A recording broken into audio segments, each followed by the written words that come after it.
पिछले एपिसोड में हमने देखा कि ली युआन ने वांग लिंग को बता दिया था कि मुझे तुम्हारा टाइम स्टॉप स्पेल टेक्निक चाहिए अपनी फैमिली का ब्लड स्लेव मार्क हटाने के लिए, जिस पर वांग लिंग भी तैयार हो गया था। लेकिन आगे की तरफ बढ़ते हुए अचानक से हम देखते हैं कि यहाँ ली युआन के सोल पर एक और सोल हमला कर देती है और उसने ली युआन के सोल को ट्रैप कर दिया, जिसके बाद वो उसकी फिजिकल बॉडी को कंट्रोल करने लगी। हमें जानने को मिलता है कि उस इमोर्टल जनरल का इमोर्टल सर्वेंट है, जो कि बेसिकली एक सोर्ड स्पिरिट था और वो चाहता रहा कि वो अपने मास्टर को दोबारा से जिंदा कर दे। 10,000 साल पहले तो वो नाकामयाब हो गया था, लेकिन इस बार वो किसी भी हाल में कामयाब होना चाहता है। फिर दूसरी तरफ वांग लिंग तो सब कुछ समझ गया था। वो तो ये भी समझ गया था कि ली युआन की बॉडी को इमोर्टल सर्वेंट कंट्रोल कर रहा है, जिसकी वांग लिंग मदद नहीं करने वाला था। इसलिए इन दोनों के दरमियान फाइट शुरू हो जाता है। फाइट के दौरान हम देखते हैं कि इमोर्टल सर्वेंट धीरे धीरे करके वांग लिंग पर भारी पड़ रहा था, लेकिन वांग लिंग उसकी कमजोरी ढूंढ लेता है और वो उसके डाउ हार्ट को हिलाने के लिए उसे बताता है कि असल में इमोर्टल जनरल कभी जिंदा होना ही नहीं चाहता।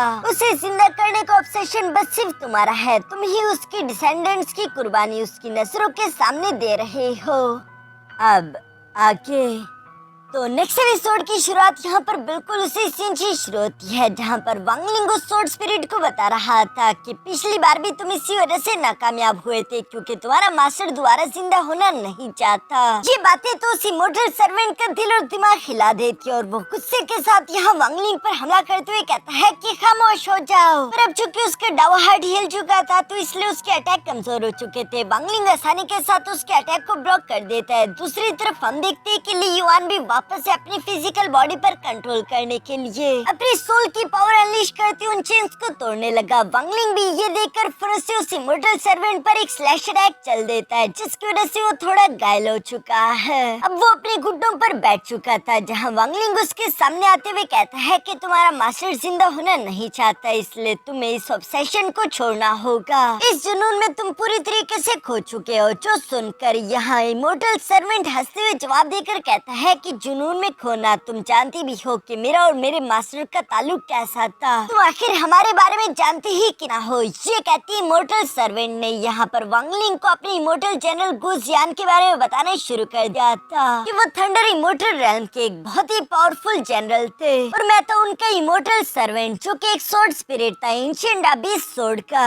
हजारों साल तक मैंने उन्हें फॉलो किया। 10,000 मील तक की हर एक जंग में मैंने उन्हें जीत दिलवाई। वो मुझे जिस तरफ भी हमला करने को बोलते थे, मैं कभी नहीं रुका, चाहे फिर मेरे सामने 10,000 इमोर्टल्स ही क्यों ना खड़े हो। वो दिन काफी अच्छे थे। मुझे लगा था कि हमेशा हम दोनों ऐसे ही रहेंगे, लेकिन फिर वो दिन आ गया जिस दिन थंडर इमोर्टल रेल्म कोलैप्स कर गया और मेरे मास्टर भी मरने की कगार पर पहुंच चुके थे। उस दिन उन्हें बचाने से मैं बस सिर्फ एक कदम दूर था, सिर्फ एक कदम। और अपने मास्टर को मरता हुआ देखकर मुझे अपनी आंखों पर यकीन नहीं हुआ। मैं किसी भी हाल में उन्हें जाने नहीं दे सकता था। मुझे उन्हें वापस जिंदा करना ही था। थंडर इमोर्टल रेल्म अगर डिस्ट्रॉय हो भी गया तो इससे मुझे क्या, मैं तो बस सिर्फ अपने मास्टर के साथ रहना चाहता था। इसलिए मैंने उनकी डिवाइन सोल को दोबारा से गैदर करने के लिए अपनी सोल बॉडी को फाउंडेशन की तरह इस्तेमाल किया, जिससे मैं उनकी डिवाइन सोल को स्टोन स्टैचू के अंदर गैदर कर पाया और उसके बाद उन्हें जिंदा करने के लिए मैंने इमोर्टल रेल्म में हर एक सीक्रेट टेक्निक की तलाश की, लेकिन कोई भी सीक्रेट टेक्निक मेरे काम नहीं आ पाई। हजारों साल तक उन्हें जिंदा करने का रास्ता तलाश करते करते आखिरकार मुझे एक रास्ता मिल गया।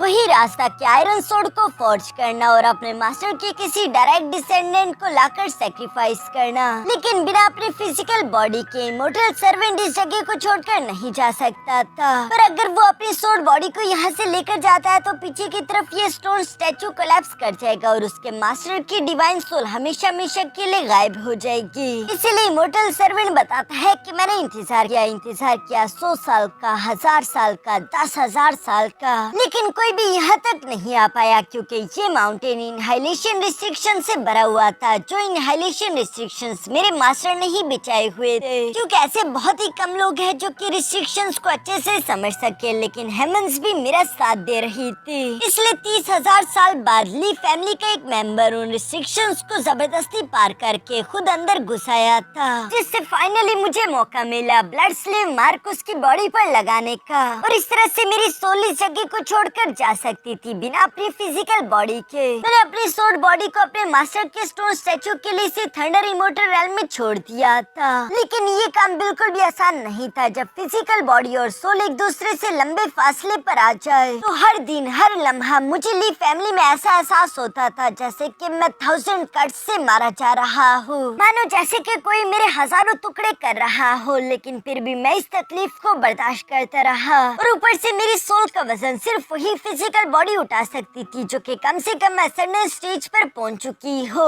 लेकिन चूंकि ली फैमिली का ब्लड लाइन मेरी सोल को नरिश कर रहा था तो इसलिए उनका ब्लड लाइन कमजोर होने लगा और असेंडेंट लेवल के कल्टिवेटर वो लोग पैदा ही नहीं कर पा रहे थे। इसलिए मैं डीप स्लीप में चला गया था और आखिरकार ली फैमिली का एक एंसेस्टर जिसका नाम था ली जिंगलान वो कल्टिवेट करके पहली बार असेंडेंट स्टेज में पहुंचा, जिसके साथ ही मेरी सोल अवेकन हो गई। उसके बाद मैंने ली फैमिली के मेंबर्स और ब्लड लाइन का इस्तेमाल करके आयरन सोर्ड को फोर्ज किया जिससे मैं अपने मास्टर की सोल को नरिश कर पाऊंगा। सारी तैयारियां मुकम्मल हो चुकी थी, बस मुझे जरूरत थी अपने मास्टर के सेम ब्लड लाइन वाली डिसेंडेंट की। मैंने सब कुछ कैलकुलेट करके रखा हुआ था, मेरा प्लान फुल प्रूफ था और आखिरकार मैंने अपने मास्टर के सामने सैक्रिफाइस दे दिया और मैं उन्हें जिंदा करने ही वाला था।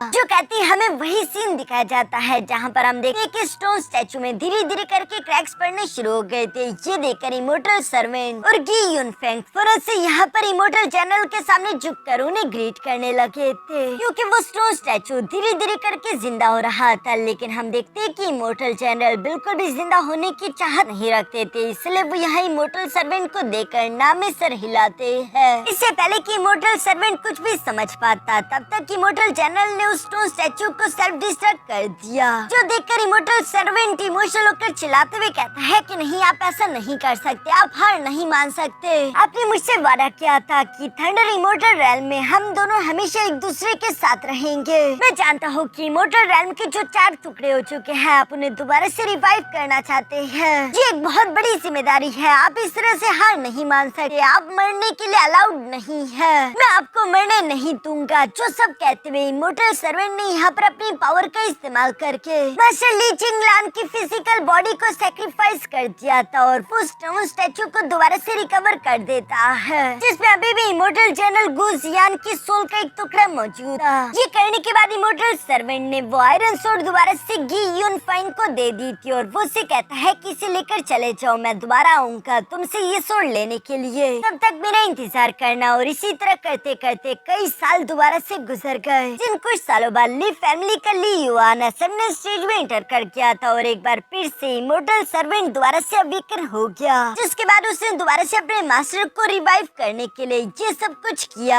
ये सारी कहानी यहाँ इमोर्टल सर्वेंट ने खुद सुना दी थी और वो सवाल करते हुए पूछता है कि क्या मैं गलत हूँ, क्या मैंने कुछ गलत किया। जो सब कहते हुए धीरे धीरे करके निराशा के साथ वो घुटनों पर बैठ जाता है। ऐसा लग रहा था जैसे कि इमोर्टल सर्वेंट हार मान चुका हो। वंगलिंग ने भी सेंस कर लिया था कि इमोर्टल सर्वेंट का ऑरा धीरे धीरे करके कम होता जा रहा है, जबकि ली युआन वापस से अपनी फिजिकल बॉडी पर कंट्रोल कर रहा है। इसीलिए वंगलिंग अपनी तलवार को रखकर ली युआन की तरफ बढ़ने लगा था, पर तभी अचानक ली युआन की बॉडी से खतरनाक एनर्जी अनलीश हुई, जिसकी वजह से वंगलिंग जंप करते हुए फौरन से पीछे की तरफ आ गया था और वो अपने सेलेस्टियल सोर्ड को दोबारा से बाहर निकाल लेता है। यहाँ पर हम देखते हैं कि इमोर्टल सर्वेंट दोबारा से जज्बात में आ गया था और वो जोश में आते हुए कहता है कि नहीं, मैं गलत नहीं हूँ। ये कहती वो पहले अंदर की तरफ मौजूद ली युआन की सोल को दोबारा से चेंस में जकड़ लेता है, साथ ही साथ वो बाहर की तरफ आयरन सोर्ड को बाहर की तरफ निकालकर तुरंत से वंगलिंग पर हमला करते हुए कहता है कि मेरे मास्टर ने थंडर रेल्म के लिए हमेशा जंगें लड़ी, तुम सोच भी नहीं सकते कि उन्होंने कितनी इमोर्टल्स की जान बचाई है। वो थंडर रेल्म के लिए खुद को कुर्बान कर चुके, आखिरी दम तक वो उनके लिए लड़ते रहे। तो बताओ कि अगर सिर्फ एक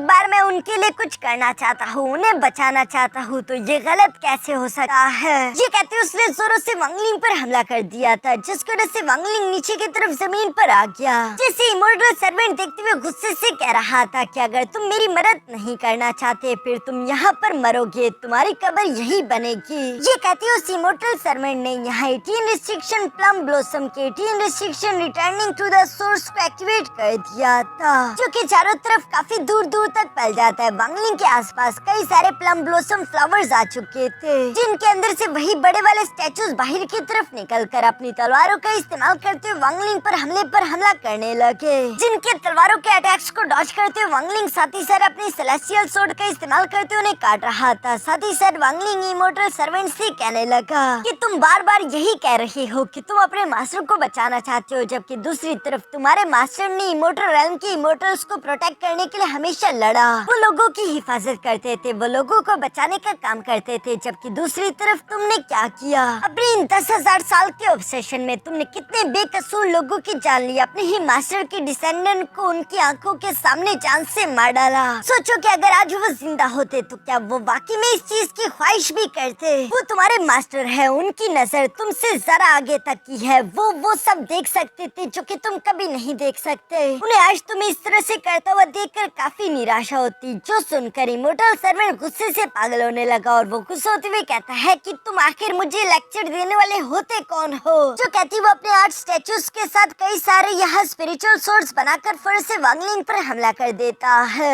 इन सारे अटैक्स को ब्लॉक करने के लिए वांगलिंग ने फिर से माउंटेन एंड रिवर पेंटिंग को बाहर की तरफ निकाल लिया था और वो इसका इस्तेमाल करके उन अटैक्स को ब्लॉक करने में भी कामयाब हो जाता है। पर यहाँ वांगलिंग की बातों से एक बार फिर से हम देखते हैं कि इमोर्टल सर्वेंट का डाउ हार्ट हिल चुका था, उसके सर में तकलीफ होने लगी थी, जिस मौके का फायदा उठाकर वांगलिंग भी फिर से हवा में जंप करके अपनी इमोर्टल स्वॉर्ड को बाहर की तरफ निकालते हुए क्लीव लुवो इनकांटेशन स्लैश टेक्निक रेडी कर लेता है। जिस स्लैश अटैक का इस्तेमाल करते हुए वांगलिंग ने 18 प्लम ब्लॉसम रिस्ट्रिक्शन फॉर्मेशन को तो काट दिया था, साथ ही साथ वो स्लैश अटैक को यहाँ स्टोन स्टैचू की तरफ चल चुका, जो देखकर इमोर्टल सर्वेंट गुस्से के साथ चिल्लाते हुए कहता है कि आखिर तुम्हारी हिम्मत कैसी हुई? पर तब तक हम देखते हैं कि वो स्लैश अटैक सीधे जाकर स्टोन स्टैचू का एक साइड काट देता है, जिसकी वजह से यहाँ वो अबिस स्वॉर्ड हवा में दिखाई देने लगी। ये अबिस स्वॉर्ड इस इमोर्टल सर्वेंट की स्वॉर्ड बॉडी है, जिसने अब तक इस स्टोन स्टैचू को यहाँ पर स्टेबल करके रखा हुआ था बिना इस अबिस स्वॉर्ड के। ये स्टोन स्टैचू भी नहीं बचेगा, इसलिए इमोर्टल सर्वेंट फन से भागते हुए यहाँ अपनी स्वॉर्ड बॉडी के सामने आकर खड़ा हो गया,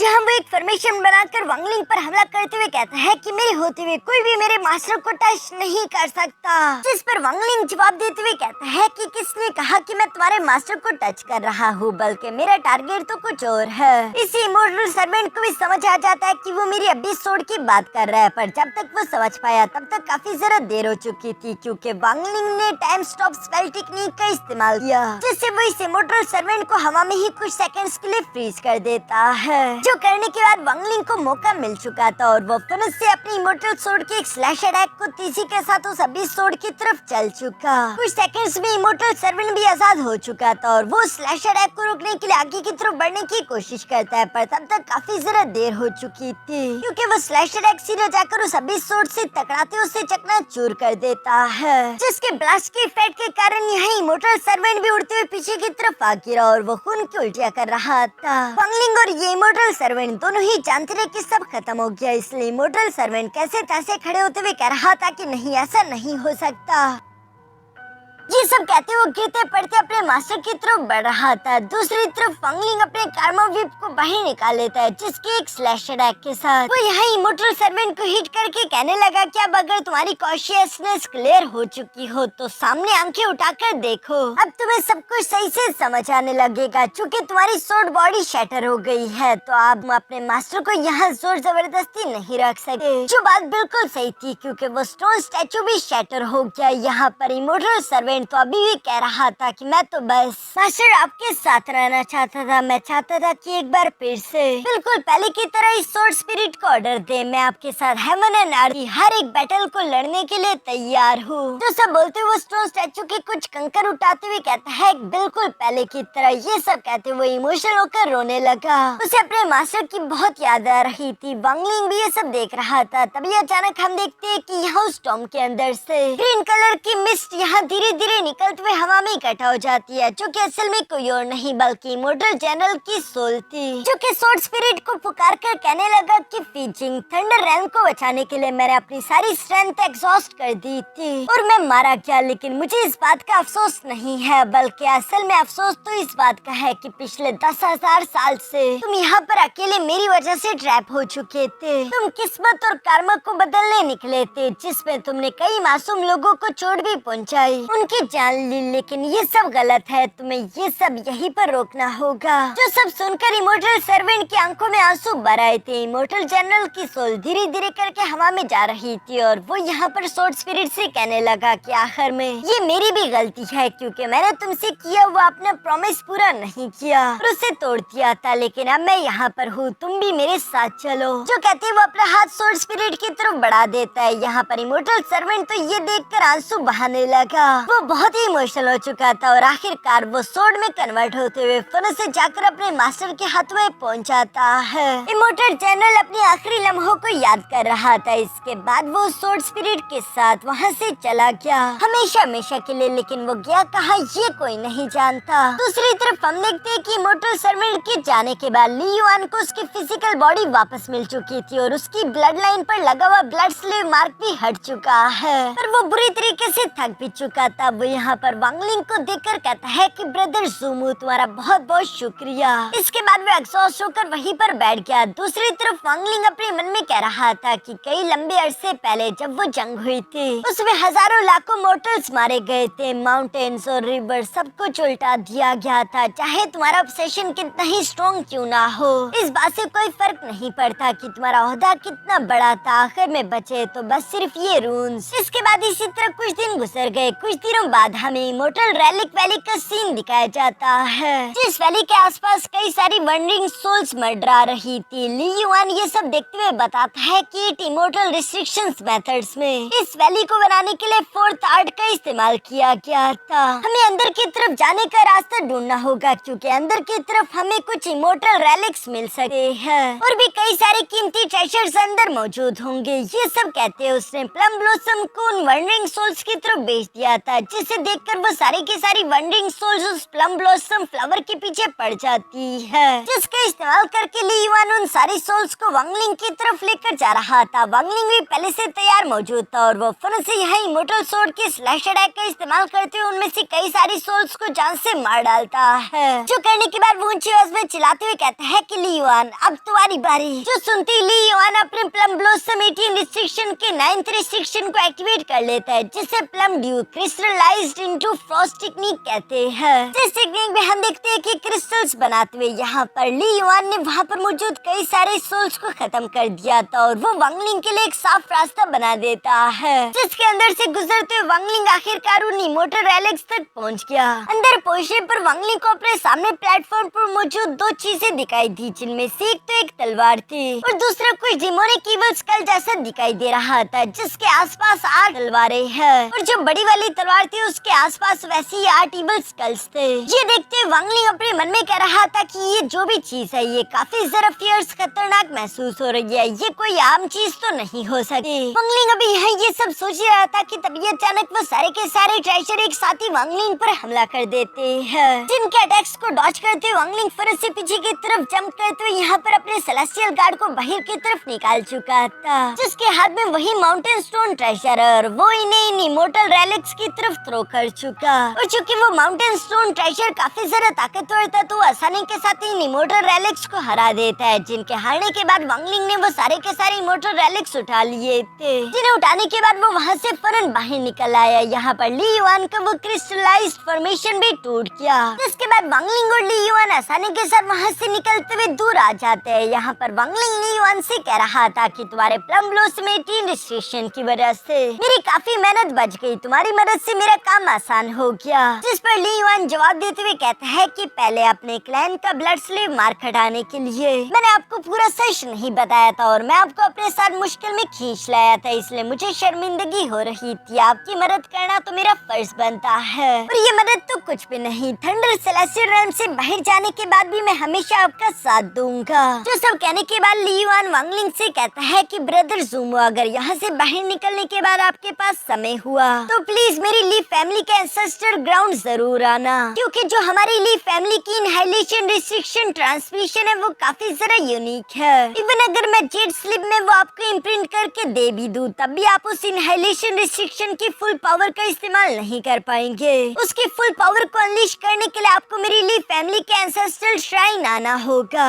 जहाँ पर आपको हार्ट रिस्ट्रिक्शन ब्लेसिंग मिलेगी और उसके बाद ये आपका इनहाइलेशन रिस्ट्रिक्शन ट्रांसमिशन कंप्लीट होगा। वैसे तो हम ये हार्ट रिस्ट्रिक्शन किसी को देते नहीं, लेकिन मेरा जो हार्ट रिस्ट्रिक्शन है मैं उसका आधा हिस्सा आपको परमानेंटली देने के लिए तैयार हूँ, जो कि ली युआन ली फैमिली के एंसेस्ट्रल श्राइन में ही सिर्फ वांगलिंग को दे सकता है। वांगलिंग भी ली युआन की ये सब बात सुनकर हमें सर हिलाने लगा। इसके बाद आगे की तरफ बढ़ते हुए यहाँ ली युआन वांगलिंग को बताता है कि अब हम जिस जगह के पास जा रहे हैं वो यहाँ की आखिरी सीक्रेट प्लेस है, जिसे इमोर्टल एंशिएंट ड्वेलिंग के नाम से जाना जाता था, और ये दोनों ही उसके बाहर आ पहुंचे।